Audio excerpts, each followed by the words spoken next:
जो आदमी 100 रुपये कमाता है वो 90 रुपये खर्च करेगा और 10 रुपये बचाएगा, तो संपन्नता देर सवेर उसके पास आ ही जाएगी।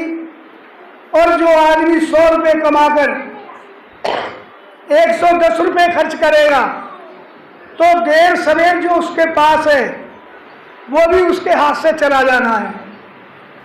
समाज में हमारी जितनी बच्चियां प्रोग्रेस कर रही हैं, जितनी बेटियां प्रोग्रेस कर रही हैं, उसके मुकाबले पर हमारे लड़के, उन्हें बुरा लगेगा कोई बात नहीं, वो नहीं कर पा रहे हैं। क्यों? कि उन्हें पहले से ये अधिकार क्षेत्र में दिया गया है कि बेटे का तो है ही सब। Doctor B are Ambedkar ji के चरणों में श्रद्धासुमन अर्पित करता हूँ। आज की सोसाइटी में जो यहाँ उपस्थित है, हमारे वरिष्ठ नागरिक, नौजवान साथी, माताएं, बहनें और बेटियां, सबका अभिनंदन करते हैं। और हमारे मजिस्ट्रेट पोस्ट के ऑफिसर जो बैठे, कहना तो पहले ही चाहिए था, अब हमें थोड़ा उम्र के हिसाब से याद नहीं रहता, वो ये सोचेंगे कि तो हमारे वरिष्ठ जो मजिस्ट्रेट पोस्ट के अफसर जो बैठे हैं, इन्होंने नाम से हम भली बात परिचित नहीं हैं, एक को जानते भी हैं दूसरे, तो उनका मैं धन्यवाद करता हूँ, हार्दिक धन्यवाद करता हूँ, अंग्रेजी में थैंक यू करता हूँ कि इन लोगों ने आकर हमारी सोसाइटी में, हमारे प्रोग्राम में उपस्थित होकर हमें गौरवान्वित किया है। अब काफ़ी ये हमारे बाबू राकेश जी जो अध्यक्ष हैं, उन्होंने सोसाइटी के बारे में काफ़ी जानकारी दी, बताया, आप लोगों तक बातें पहुंची। ये कोई पार्टी और वैसी मीटिंग तो है नहीं जो इसमें आज समाज सुधार की कोई बात की जाए। आज तो धनोपार्जन का मामला है, सोसाइटी के लेन देन का है। 10 रुपये बचाए आदमी, जीवन यापन में कुछ वृद्धि लाए, उसमें 2-4 ही शब्द कहना चाहेंगे हम कि जब राजतंत्र था तो राजा की चलती थी और राजाओं ने ऐसे नियम बनाए हुए थे कि जो जिस बिरादरी का आदमी था वो आदमी उसी बिरादरी में रहता। अगर कहो तो नहीं बैठ जाऊं मैं, हाँ खड़े खड़े तंग हो जाते हैं। चलो, जिस बिरादरी का आदमी था वो उस बिरादरी को नहीं बदल सकता था, जिस व्यवसाय को करता था उस व्यवसाय को नहीं बदल सकता था। और वैसी परिस्थितियां थी कि अगर किसी ने मन बनाया बदलने का तो राजा के यहाँ जब शिकायत पहुंचती थी तो राजा उसे दंडित करता था। और ये कितने ही सदियों तक चलता रहा राजतंत्र। और उस राजतंत्र में हम जैसे तैसे जी कर आए। कुछ चंद लोग ऐसे थे जिनको उस वक्त लाभ था, लेकिन बहुसंख्यक हमारा जो था वो परेशान था। रोटी, कपड़ा और मकान भी आदमी अपनी स्वेच्छा से न बना सकता था, न पहन सकता था, न खा सकता था। इतना प्रतिबंध था। जब समय गुजरता गया, जैसे तैसे हमने जीवन यापन किया। हमारे बुजुर्गों ने, फिर उनके पीढ़ी ने, फिर हम तक बात आई तो हमारे परम पूज्य बाबा साहब doctor B are Ambedkar ji जब आए तो बहुत बड़ी लंबी उनकी जीवन यात्रा रही। समाज में क्या क्या उन्होंने अपमान सहा, कितनी परेशानियां उठाई, और शिक्षा दीक्षा के लिए उन्होंने देश विदेश में जाकर के शिक्षा प्राप्त की।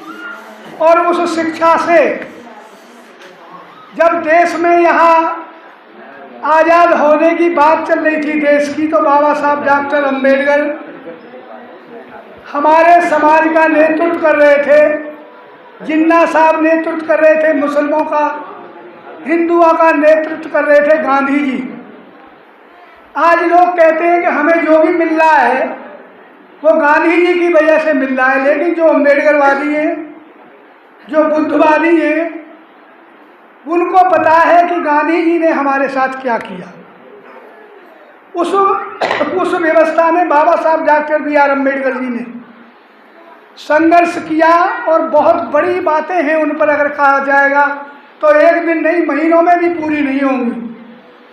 तो उन्होंने अपना संघर्ष कर करके वहाँ मांगें मनवाई और एक आरक्षण की व्यवस्था को लागू करवाया। और उस आरक्षण की व्यवस्था लागू होने से हमारे गांव में जो गरीब किसान थे, मजदूर थे, बेसहारा थे, उन लोगों के बच्चे भी पढ़ लिख कर डिप्टी कलेक्टर, मास्टर और डॉक्टर बने। सबसे बड़ा फायदा ये हुआ हमें। और हम गांव से पहले अपनी जमीन जायदाद में ही रहता था, आदमी कोई राज्य से दूसरे राज्य में नहीं जाता। आज आदमी को आज़ादी मिली, शहरों की तरफ बढ़ा तो उसने मकान, दुकान, व्यवसाय, पढ़ाई लिखाई सब में फर्क मिटा दिया और बात बराबरी के दर्जे तक पहुंच गया।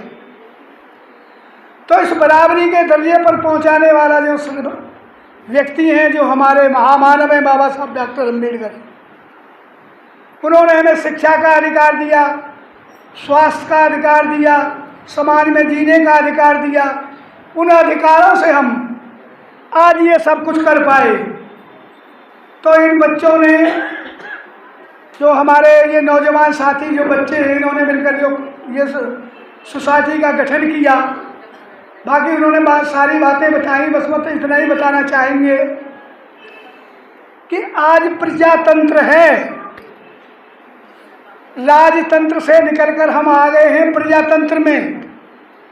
तो पहले हमको प्रजातंत्र के महत्व को समझना चाहिए कि प्रजातंत्र क्या है।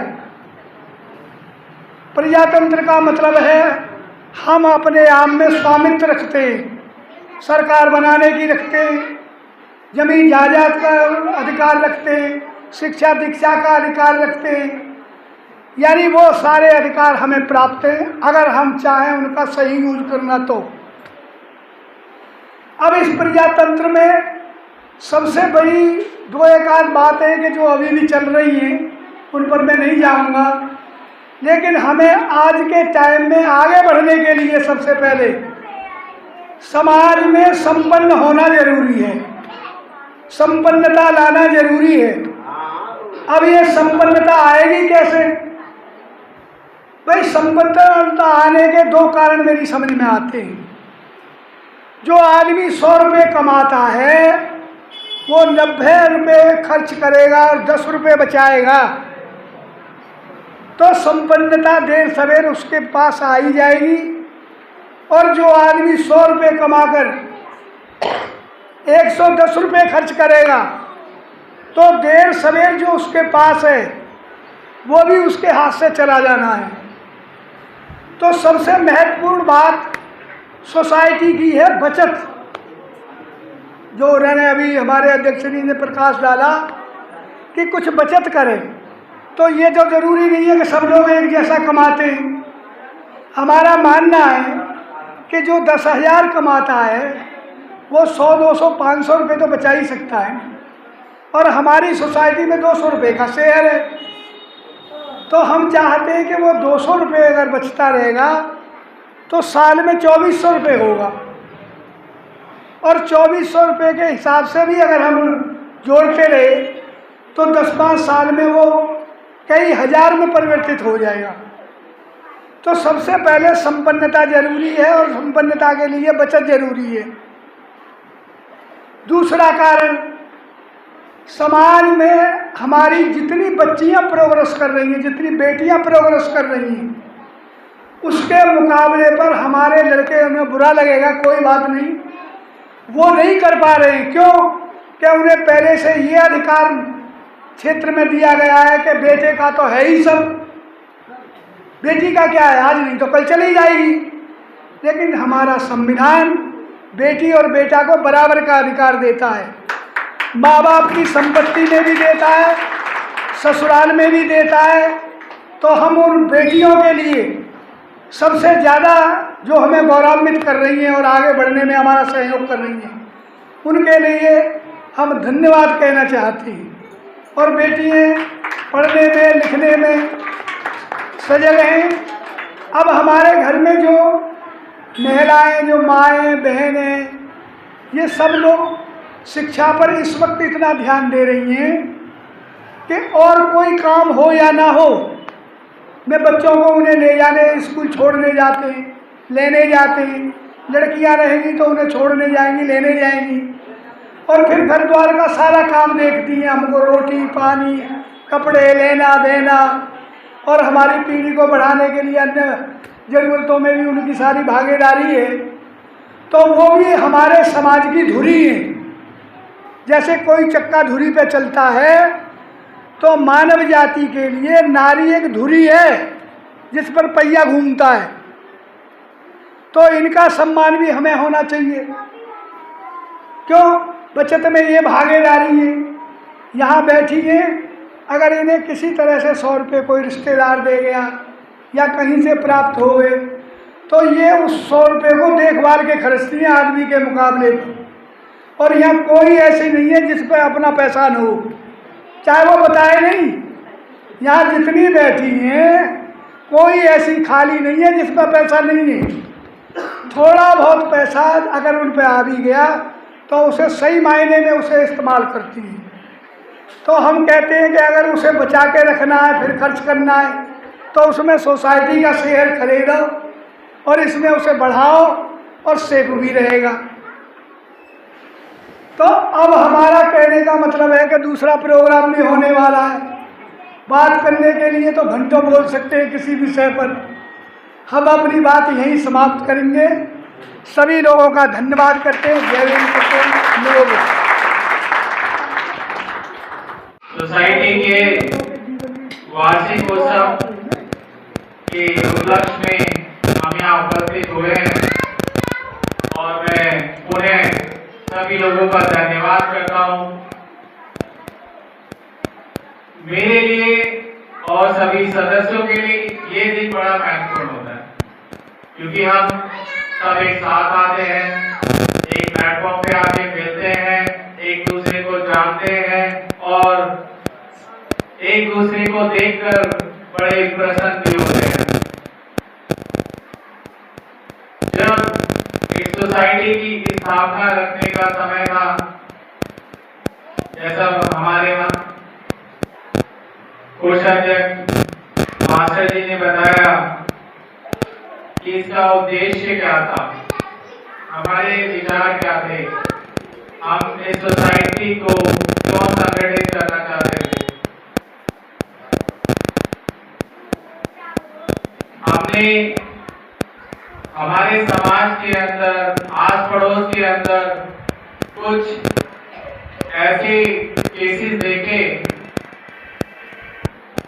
जहां पर जो जरूरतमंद लोग थे वो कुछ साहूकारों से पैसा लेते थे उच्च ब्याज दर पर 4%, 5%, 10% जैसी जरूरत थी वैसे ही इंटरेस्ट लगता था। हमने देखा कि वो कमाई के स्रोत ना होने के कारण उन लोगों को जो उनकी मेहनत की कमाई के लिए गई छोटी मोटी प्रॉपर्टी 25 गज, 50 गज, 100 गज वो भी उनको बेचनी पड़ी। बेचने के साथ साथ कुछ ऐसे भी केस हुए कि वो सारी प्रॉपर्टी ब्याज में ही चली गई। तो जब हमारे सामने वो केसेस आए तब ये विचार बना कि हम भी कुछ एक ऐसा संगठन क्रिएट करें, खड़ा करें जो कि इस संगठन का हिस्सा होकर जितना ज्यादा से ज्यादा लाभ उठा सकता है लाभ उठाए और किसी को भी अपनी प्रॉपर्टी ना बेचनी पड़े, ना खोनी पड़े।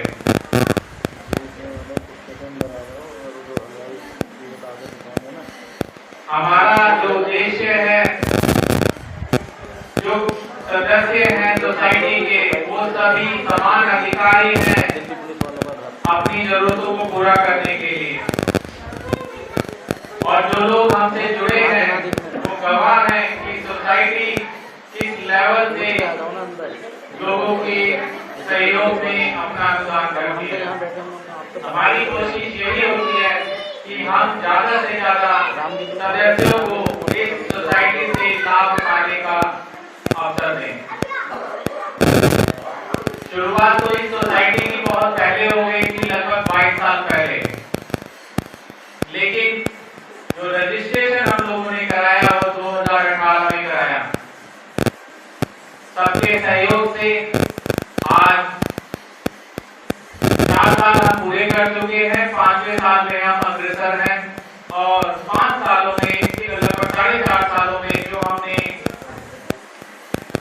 प्रगति की है उसके लिए मैं सभी का धन्यवाद करता हूं, प्रबंधन कमेटी का और सभी मेंबर्स का। और मैं कामना करता हूं ये जो परिवार है ये यूं ही बढ़ता रहे। हमने शुरुआत करी थी 72 लोगों से, 72, लेकिन आज 4.5 साल के बाद हम वो बढ़कर 417 लोग इस सोसाइटी से जुड़ चुके हैं, जो कि मेरा मानना है एक बहुत अच्छा प्रगति है हम सबके लिए। और अगर मैं सोसाइटी के जो बैलेंस शीट है, जो वित्तीय लेखा है, उसके अकॉर्डिंग जो सोसाइटी की पोटेंशियल है, जो नंबर्स हैं वो 90 लाख तक हम पहुंच चुके हैं, जो कि अपने आप में एक बड़ा अचीवमेंट है।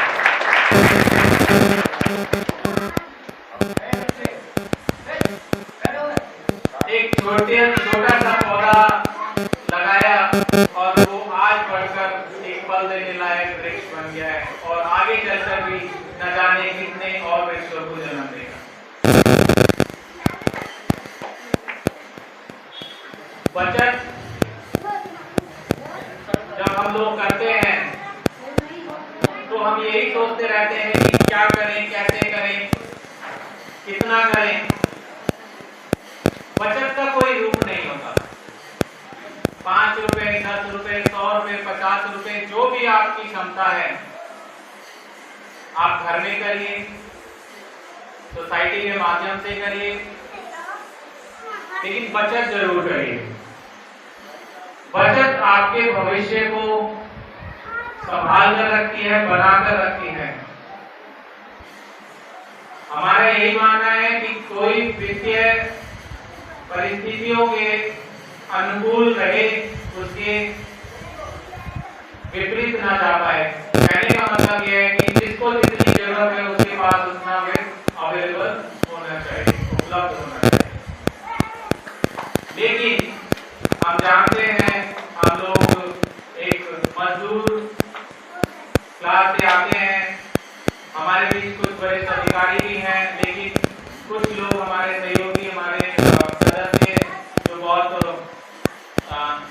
निम्न आय पर अपनी जीविका चला रहे हैं, उनके लिए कभी कभी चीजों को मैनेज करना थोड़ा मुश्किल हो जाता है।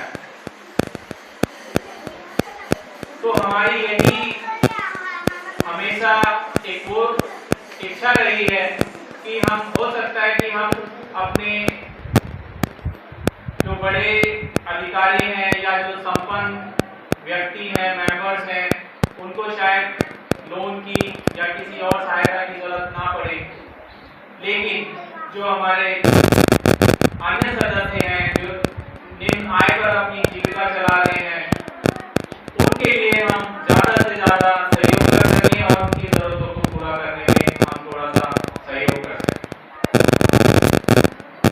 तो जैसा मैंने कहा, ये एक परिवार शुरू हुआ 72 लोगों से, बढ़कर आज 417 लोग हो गए हैं और मैं कल्पना करता हूँ कि ये दिन दोगुनी रात चौगुनी तरक्की करे और आप लोगों के सहयोग से ये 1000, 2000 और उससे भी बड़े जो नंबर्स हैं उनको हम अचीव करें as a family, as a परिवार के रूप में।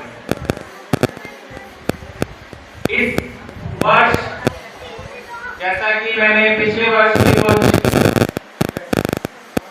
बातें आपको सोसाइटी के बारे में बताई थी, इस बार भी हम एक बहुत बड़ा अनाउंसमेंट करने वाले हैं, जो कि कुछ हद तक पिछले साल जो हमने बातें बताई थी उससे जुड़ी हुई हैं। इस साल 1 अप्रैल 2023 से जो फिक्स डिपॉजिट का जो समय था डबल योजना का, वो अब 5 साल से बढ़ाकर 6 साल कर दिया गया है। आप सोच रहे होंगे 5 से 6 क्यों कर दिया, 4 क्यों नहीं करा? इसके पीछे एक बड़ी योजना है, और योजना ये है कि जो ब्याज दर सोसाइटी की तरफ से लगाई जाती है वो 18% वार्षिक के रूप में लगाई जाती है, जो कि 1.5% प्रति माह के रूप में लगाई जाती है। अब इस दर को हम 2023 से, जैसे ही हमारा ये फिक्स डिपॉजिट का रेट टाइम बढ़ेगा, समय बढ़ेगा, 5 से 6 साल होगा, उसी दिन से हम ब्याज दर को कम करने की जो प्रक्रिया है उसको शुरू कर देंगे। इस प्रक्रिया में थोड़ा समय हमें चाहिए होगा, क्योंकि ये एक लीगल प्रोसीजर है, कानूनी कार्रवाई है। इस प्रोसीजर के अकॉर्डिंग हमें RCS, जो कि जहाँ से सोसाइटी रजिस्टर्ड है, गवर्नमेंट एंटिटी, वहाँ पर जाके एप्लीकेशन देनी पड़ेगी।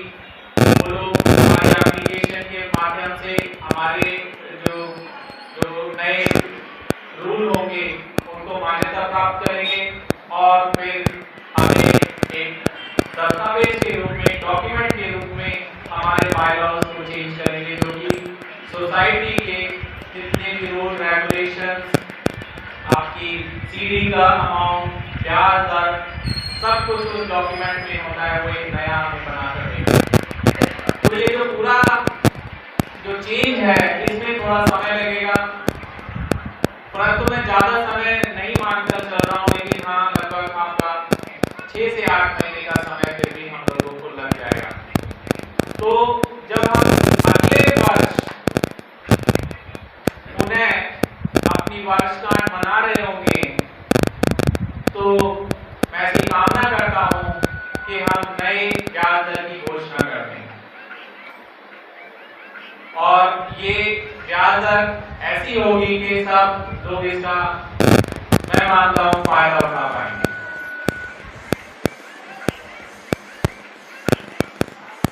कुछ चीजें हैं जो सोसाइटी में समय समय पर चेंज होती रहती है। कुछ लोगों का मानना है कि भाई हमें तो इस बारे में पता नहीं था, वो कैसे चेंज हो गई। तो मैं उस विषय में आपसे 2 बातें ये कहना चाहूंगा। कुछ परिस्थितियां ऐसी होती हैं जो किसी भी संगठन के लिए एक तुरंत एक सुझाव, एक घोषणा, एक नियम का, नए नियम का बनना कंपल्सरी हो जाता है, क्योंकि कोई भी संगठन है बिना रूल रेगुलेशन के नहीं चल सकता। मुझे ये डर है कि कहीं किसी को हमारी वजह से नुकसान ना हो जाए, और उसी नुकसान से बचने के लिए हमारी ये कोशिश रहती है कि हम सभी उन नियम कानूनों के दायरे में रहें, और जो संगठन हमने खड़ा किया है वो दिन प्रतिदिन प्रगति करे, और जो बुनियाद हमने रखी है उस पर बहुमंजिला इमारत तैयार हो जाए।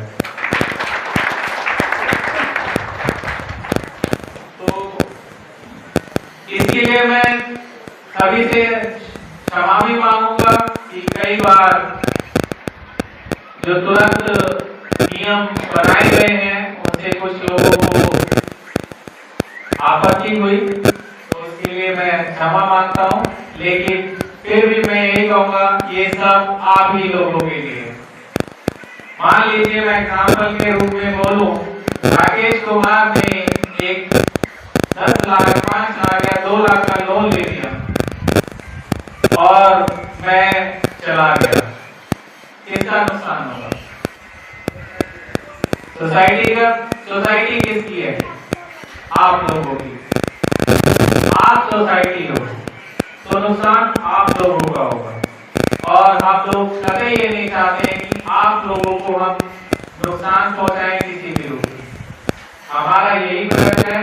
सोसाइटी विकास के लिए बनी है, सोसाइटी सहयोग के लिए बनी है, सोसाइटी सबका सम्मान करने के लिए बनी हुई है, सबको समानता देने के लिए बनी है, किसी का भी अनादर ना हो, किसी की भी हानि ना हो। तो मैं अब ज्यादा समय ना लेते हुए अंतिम शब्दों में यही करूंगा कि जो भी मेंबर इस सोसाइटी से जुड़े हैं उनका मैं तहे दिल से धन्यवाद करता हूं और बार बार करता रहूंगा। और यही आप लोगों से विनती करूंगा कि आप अपने परिवार में, सगे संबंधियों में, मित्रों में ये एक मैसेज दें कि एक हमारे पड़ोस में या हमारे कॉलोनी में एक ऐसी संस्था, एक ऐसा संगठन है जो हर किसी के लिए तत्पर रहता है और सभी को सहयोग के लिए खड़ा हुआ है। नीतीश कुमार जी, नीतीश जी अवेलेबल है?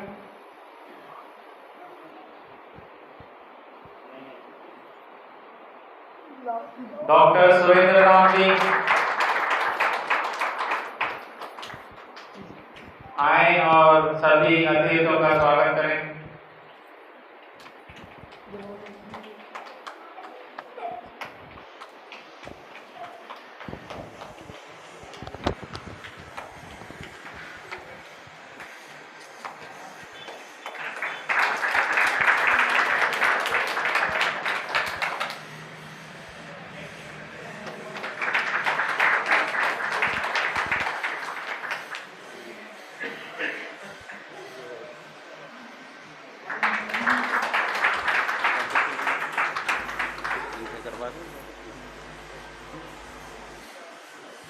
अब मैं निवेदन करूंगा, हमारे बीच में प्रेमराज जी होंगे। यहाँ प्रेमराज जी जहाँ कहीं हो अंदर आए।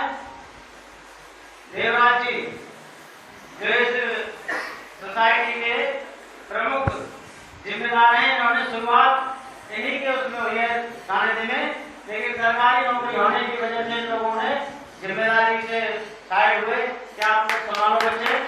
तो मैं देवराज जी से कहूंगा कि वो आए और मुख्य अतिथियों का स्वागत करेंगे। प्रेमराज जी आए और मुख्य अतिथियों का स्वागत करें।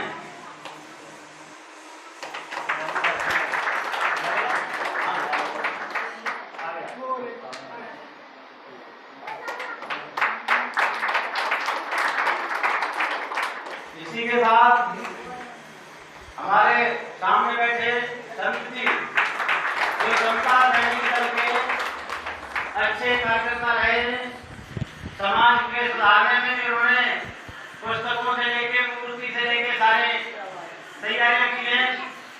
चाहे भगवान बुद्ध की मूर्ति बनाने का काम हो, चाहे बाबा साहब की मूर्ति बनाने का काम हो, किसी की भी मूर्ति बनाने की उनका कला है। वो आए और वो भी स्वागत करेंगे।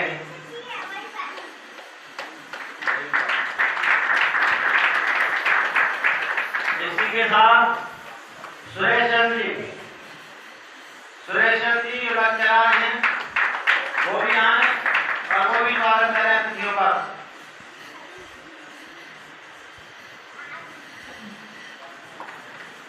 इसी के साथ हमारे बीच मीडिया प्रभारी फूलप्रकाश जी, फूलप्रकाश जी आए और अतिथियों का स्वागत करेंगे। फूलप्रकाश जी।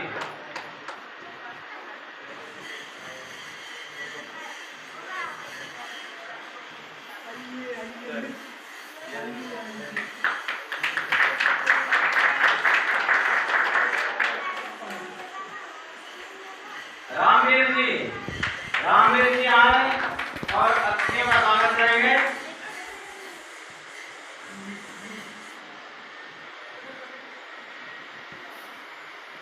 इसी के साथ मोहनलाल जी और महिपाल जी, ये भी क्रमशः आए और अतिथियों का स्वागत करें।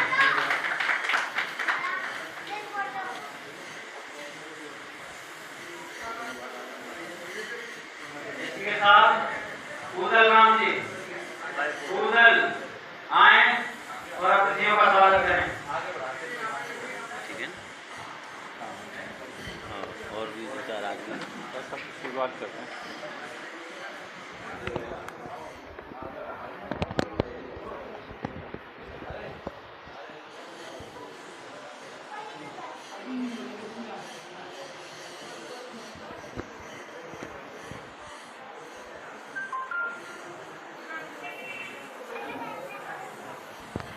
सभी से अनुरोध है तालियां बजाते रहें।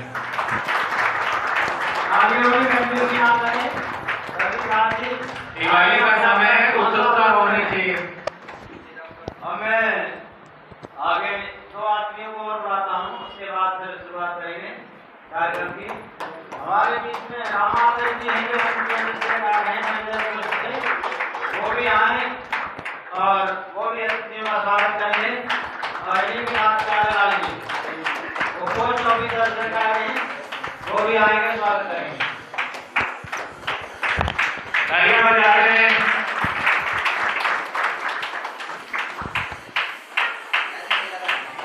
कालीचरण जी की पीछे से ड्राइवर हैं, आए और वो भी स्वागत करें।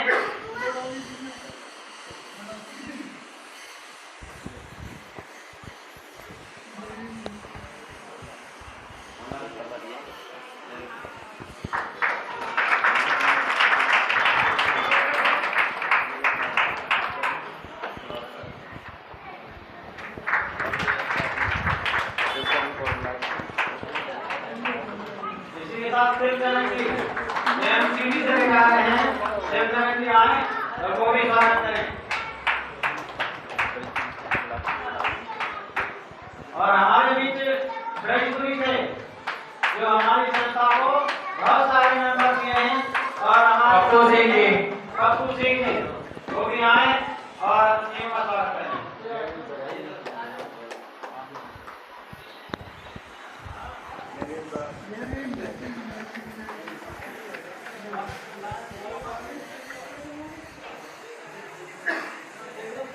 चतुर्भुज गौतम अगर हो, आप मेरी आवाज सुन रहे हो, वो भी आए।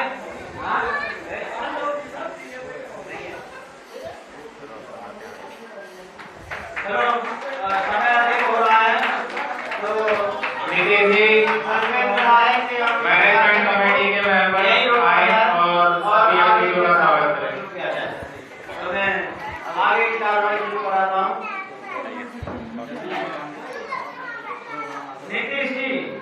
नीतीश जी बाहर थे, अभी आए हैं, तो नीतीश जी संगठन में सचिव हैं, ये भी अतिथियों का स्वागत करेंगे। नीतीश कुमार जी, हमने मुख्य अतिथियों को भी बहुत एक्सरसाइज करवा दी है। अब कार्यक्रम को आगे बढ़ाएंगे इसी के साथ।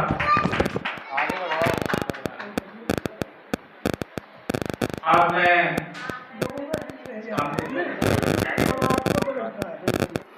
सिद्धार्थ नाम क्यों रखा गया? भगवान बुद्ध का विचार था कि बहुजन हिताय और बहुजन सुखाय। बहुजन हिताय बहुजन सुखाय का नारा दिया था भगवान बुद्ध ने। उसी क्रम को देखते हुए इसका नाम सिद्धार्थम कोऑपरेटिव सोसाइटी रखा। नहीं तो कुछ और भी रख सकते थे, लेकिन जो उनका विचार था कि बहुत सारे लोगों का लाभ हो, बहुत सारे लोगों का खुशी मिले, बहुत सारे लोगों को सुविधा मिले, उसी उद्देश्य को लेते हुए इसका नाम हमने सिद्धार्थम कोऑपरेटिव सोसाइटी रखा। तो मैं इसी कड़ी को आगे बढ़ाते हुए हमारे बीच बैठे DRDO में 1 क्लास के अफसर माननीय वीरेंद्र कुमार जी से आग्रह करूंगा कि वो चंद समय में अपनी बात को रखकर और सोसाइटी को कुछ सलाह मशवरा सहयोग देने की बात करेंगे। वीरेंद्र जी, इसको हम आगे चलाएंगे, उसमें हमें अपना मार्गदर्शन करेंगे। इसी के साथ मैं फिर पुनः उन्हें आमंत्रित करता हूँ, वीरेंद्र जी अपनी बात को रखें और हमें मार्गदर्शन करें। धन्यवाद। तथागत गौतम बुद्ध जी को नमन करते हुए आज के यहाँ सभा में उपस्थित जो सोसाइटी की वार्षिक मीटिंग है, आप सभी सदस्यों को मेरा नमो बुद्धाय जय भीम। और ज़्यादातर आप सब मुझसे परिचित हैं। मैं वीरेंद्र सिंह चौहान पट्टी से बिलोंग करता हूँ और हमारे सोसाइटी का जो ये संचालक हैं, इन्होंने बहुत ही अच्छा समाज के लोगों के लिए ये एक सोसाइटी को जो का निर्माण किया है, ये बहुत अच्छा कार्य किया है। क्योंकि हमारे समाज में जितने भी लोग हैं ज़्यादातर अपना संपन्न तो है नहीं है, तो उनकी भी कुछ ज़रूरतें होती हैं और उन ज़रूरतों को पूरा करने के लिए धन की बहुत आवश्यकता होती है। क्योंकि हमें बच्चों को पढ़ाना है, उसके लिए पैसे चाहिए। आदमी के इतने वो संपन्न है नहीं है कि वो कैसे अपने बच्चों को पढ़ा पाए, कैसे कोई मेडिकल कोर्स करा पाए या इंजीनियरिंग का कोर्स करा पाए।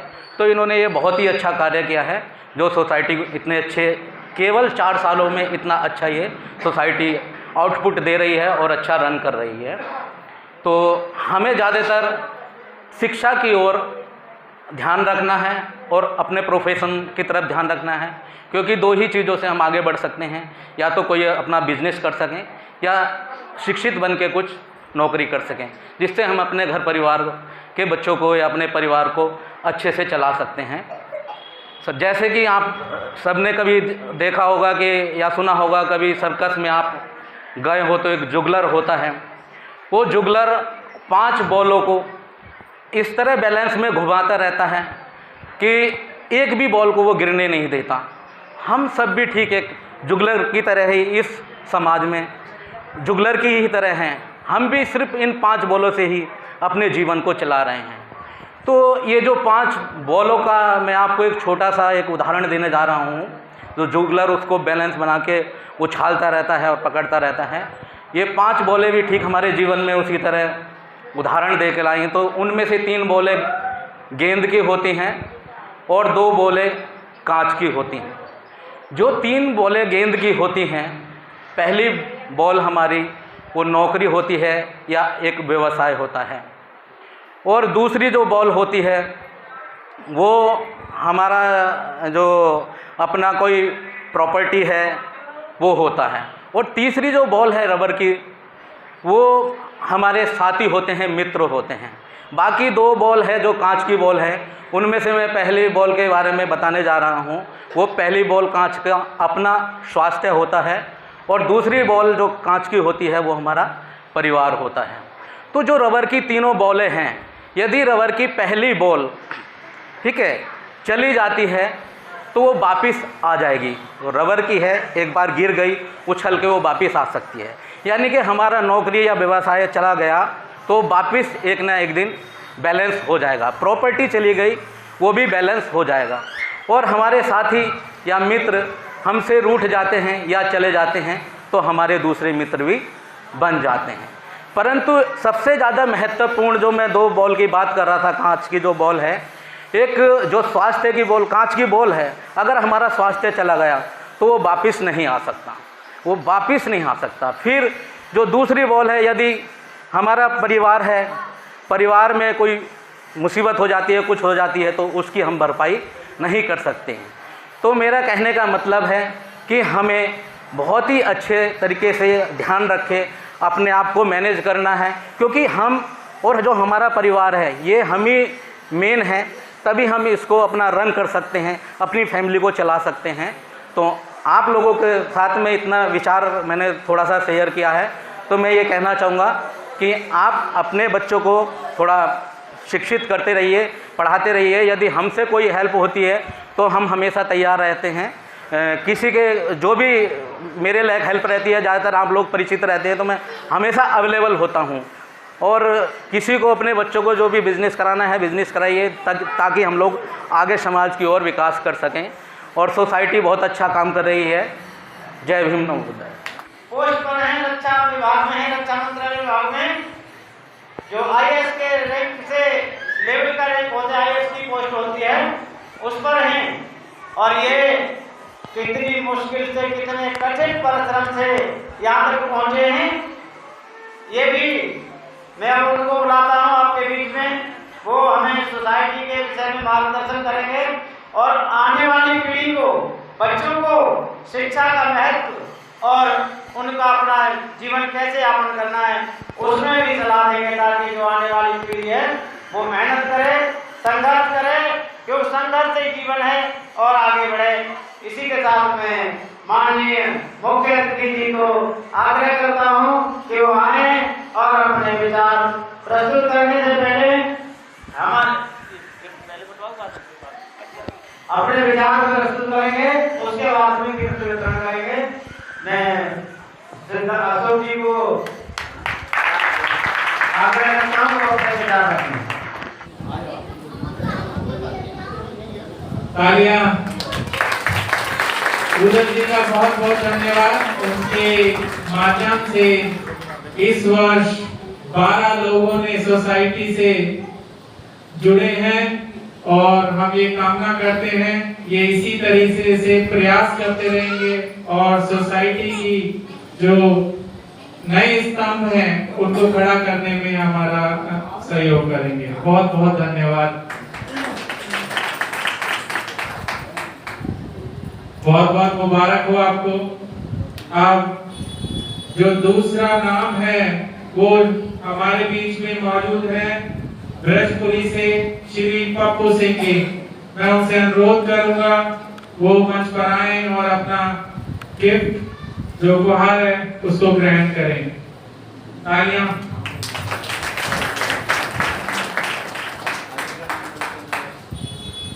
अब मैं जो अगले जो सदस्य चुने गए हैं जिन्होंने इस सोसाइटी में अत्यधिक सहयोग किया है, श्री महिपाल सिंह जी, वो मंच पर आ जाएं और अपना गिफ्ट ग्रहण करें। बहुत बहुत धन्यवाद आपका। रविंद्र गोस्वामी जी, रविंद्र गोस्वामी जी अगर हमारे बीच में हैं तो कृपया मंच पे आ जाइए। रविंद्र गोस्वामी जी, महिपाल जी का बहुत बहुत धन्यवाद। अब मैं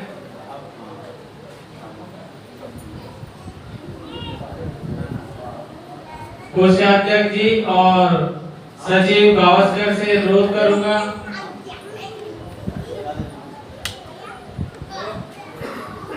कि हमारे बीच में मौजूद मुख्य अतिथि श्री अशोक जी का अभिनंदन करें।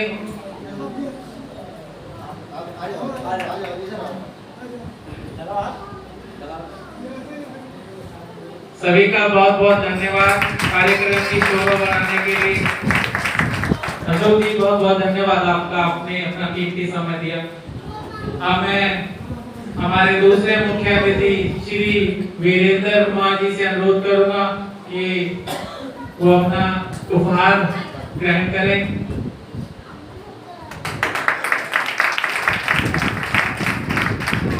वीरेंद्र जी आपका बहुत धन्यवाद, आपने अपना कीमती समय दिया और समय समय पर सोसाइटी के सभी कार्यक्रमों की शोभा बढ़ाई। धन्यवाद।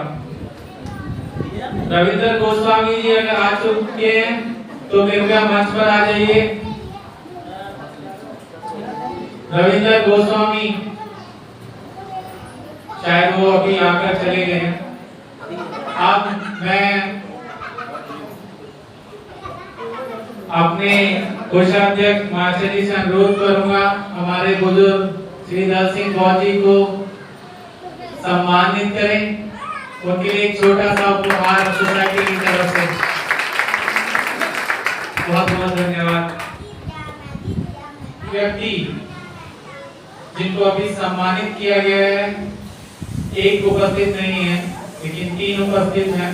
अगर वो अपने विचार रखना चाहें और अन्य सदस्यों को भी एक मैसेज देना चाहें तो मैं उनको सादर आमंत्रित करता हूँ। उदय जी, महिपाल जी, पप्पू सिंह जी अगर सोसाइटी में अपने शब्द रखें तो बहुत बहुत।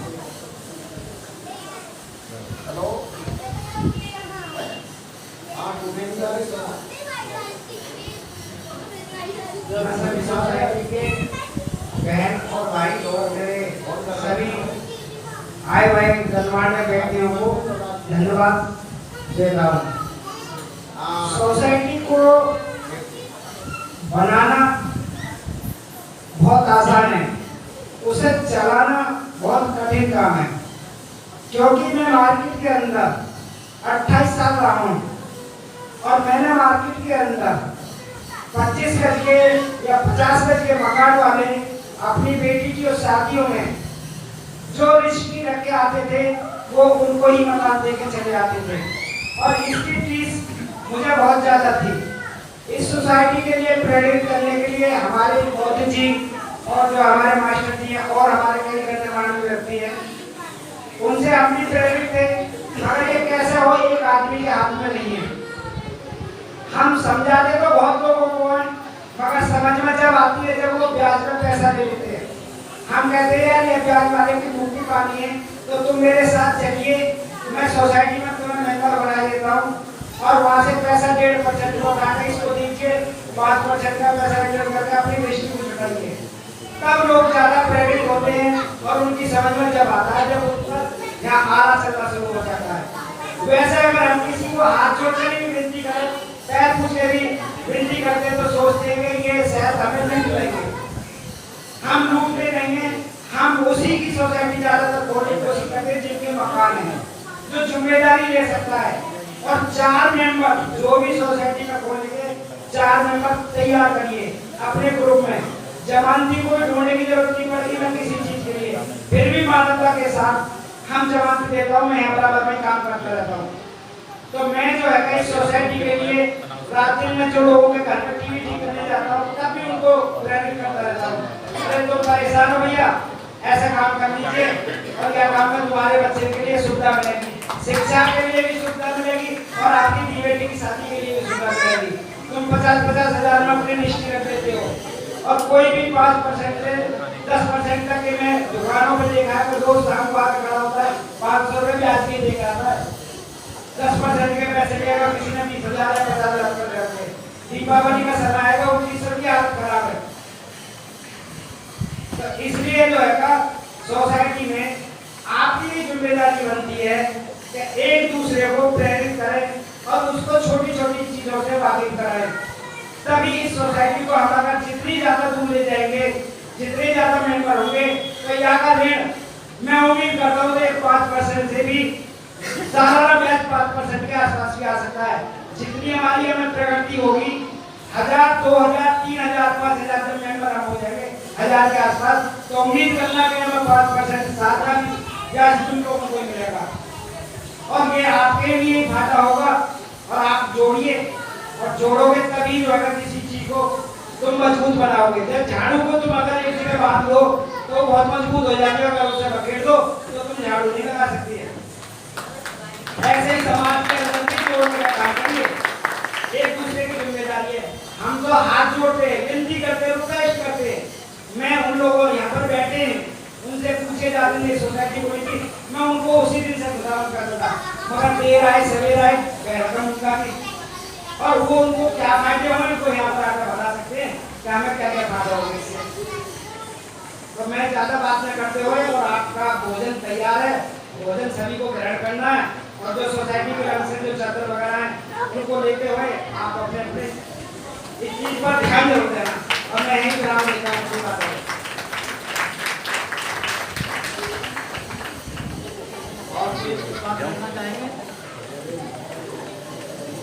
साथियों, अब ये कार्यक्रम तो समाप्त हो रहा है। अगला कार्यक्रम है उधर हमने जो लंच की व्यवस्था रखी है उसकी शुरुआत कर रहे हैं और धीरे धीरे थोड़े थोड़े उधर अपना खाना भी लेते हैं, इधर से टोकन लेते हैं, खाना खाएं, टोकन लें और उधर से अपना गिफ्ट लें। उसके बाद घर जाएं और आगे सोचें कि हमें कितने मेंबर और जोड़ने हैं इसमें ताकि हमारी सोसाइटी प्रगति कर जाए। तो और लंबी बात तो करनी नहीं है।